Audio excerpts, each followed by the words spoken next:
The empire that never realized it was dying. The morning began the same way it always had.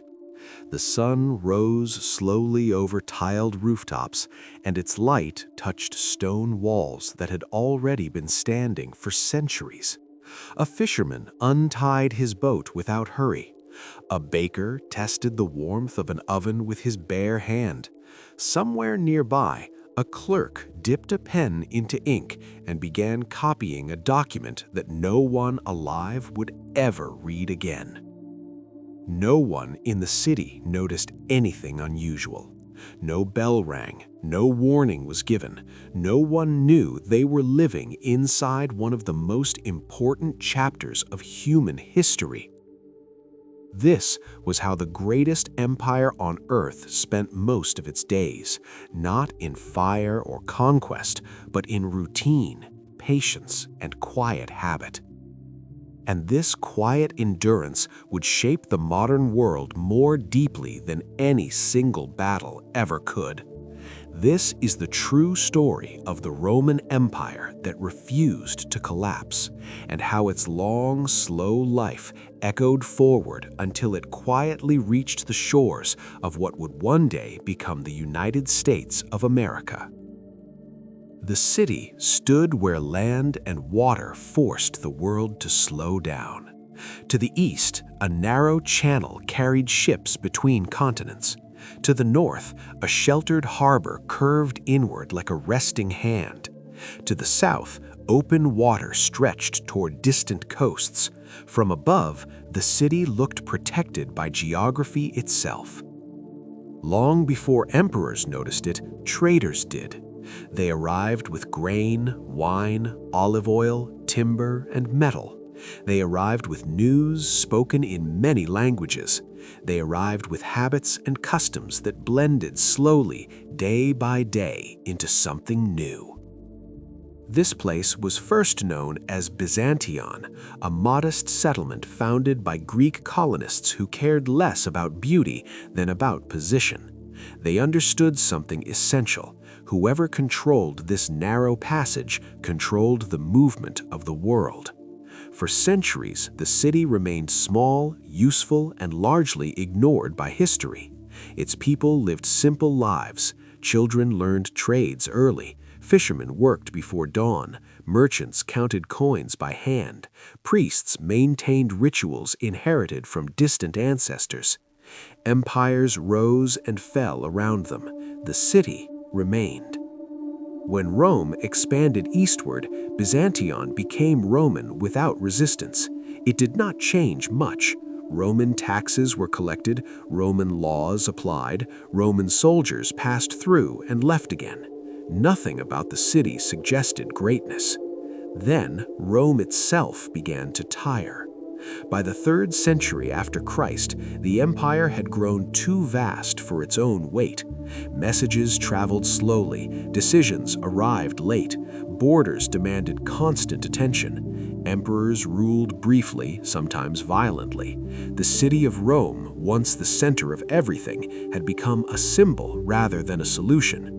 The empire's wealth now lived elsewhere. Egypt fed it, Asia Minor enriched it. The eastern provinces were stable, productive, and deeply connected to ancient centers of learning. When Constantine rose to power, he did not look backward, he looked east. He did not dream of restoring Rome's past glory, he planned its future survival. In the year 330, he chose Byzantion and ordered it transformed into his new capital. He did not destroy the old city, he built over it carefully, stone by stone, column by column. The name changed first, Constantinople. Then everything else followed. Roads were widened, aqueducts were built, harbors expanded. Massive cisterns were carved underground to store water for years. Public buildings rose with quiet efficiency. Columns from older cities were reused, carrying the memory of the past into the bones of the future. People arrived in waves, officials with families, craftsmen with tools, laborers with nothing but strength. scholars with books wrapped in cloth. They lived among scaffolding and stone dust. Children learned to walk on streets still being measured. Women cooked meals beside unfinished walls. The city grew while being lived in. It did not feel temporary. It felt inevitable. The most important feature of the city was not visible from the sea. It was the walls.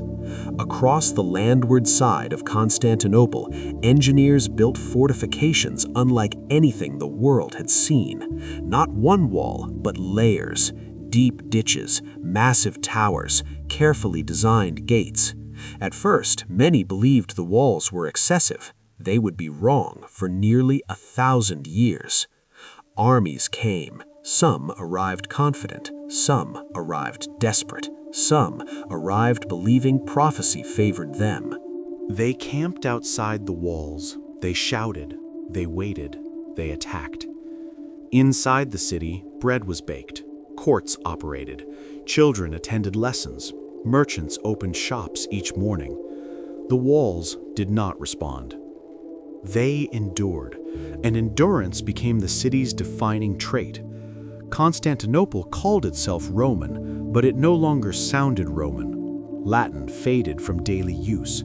Greek filled the streets, the schools, and the courts. Ancient philosophy survived here when it vanished elsewhere.